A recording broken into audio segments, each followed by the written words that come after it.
ស្ត្រីអ្នកមានម្នាក់ចង់ឲ្យកូនប្រុសស្ងៀមស្ងាត់របស់នាងរៀបការឲ្យបានឆាប់ដូច្នេះនាងបានរៀបចំការណាត់ជួបស្វែងរកគូដល់ទៅ20នាក់ក្នុងពេលតែមួយពេញមួយព្រឹកបុរសនោះនិយាយមិនដល់3ប្រយោគផងនៅទីបំផុតស្ត្រីទាំងអស់ដែលមកណាត់ជួបបានចាក់ចេញដោយអស់សង្ឃឹមបន្ទាប់ពីកូនប្រុសចេញទៅស្ត្រីអ្នកមានបានសម្រេចចិត្តស្វែងរកក្មេងស្រីម្នាក់ដែលចូលចិត្តនិយាយច្រើនមកធ្វើជាប្រពន្ធរបស់គេ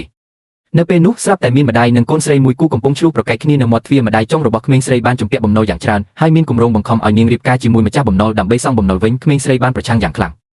ដោយមិនអាចបញ្ចុះបញ្ចូលនាងបានម្ដាយចង់បានជួមនុស្សមួយក្រុមឲ្យចាប់នាងត្រឡប់ទៅផ្ទះវិញខណៈដែលក្មេងស្រីគិតថានាងគ្មានផ្លូវគេចខ្លួនទៀតទេស្រាប់តែលុយជាច្រើនសន្លឹកបានធ្លាក់ចុះពីលើមេឃភ្លាមនោះស្ត្រីអ្នកមានបានបង្ហាញខ្លួនហើយតែកំភ្លៀងម្ដាយចង់មួយកំភ្លៀងយ៉ាងខ្លាំង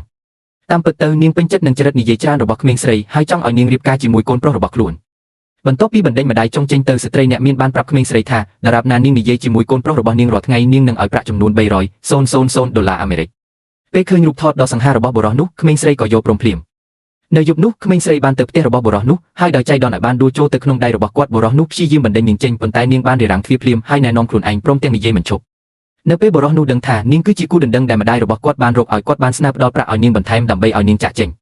ប៉ុន្តែក្មេងស្រីបានស្នើល្បែងភ្នាល់មួយនាងនិយាយថាបើក្នុងរយៈពេល3ថ្ងៃបុរសនោះនិយាយមួយប្រយោគដែលមានលើសពី10ពាក្យគាត់ត្រូវតែរៀបការជាមួយនាង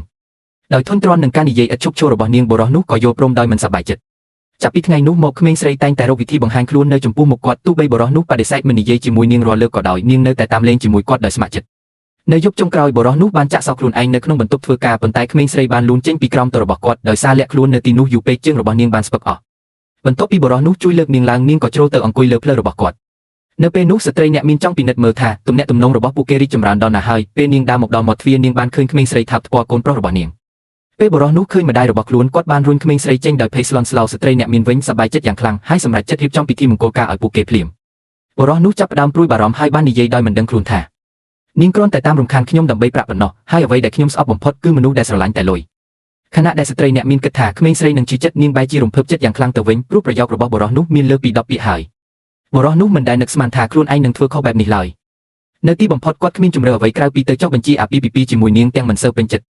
នៅយប់នោះពួកគេបានគេងលើគ្រែតែមួយជាលើកដំបូងបុរសនោះគិតថាក្មេងស្រីប្រកាសជាអៀនខ្មាស់ប៉ុន្តែភ្លាមក្រោយពីគេងចុះនាងក៏លងលក់ផ្លេត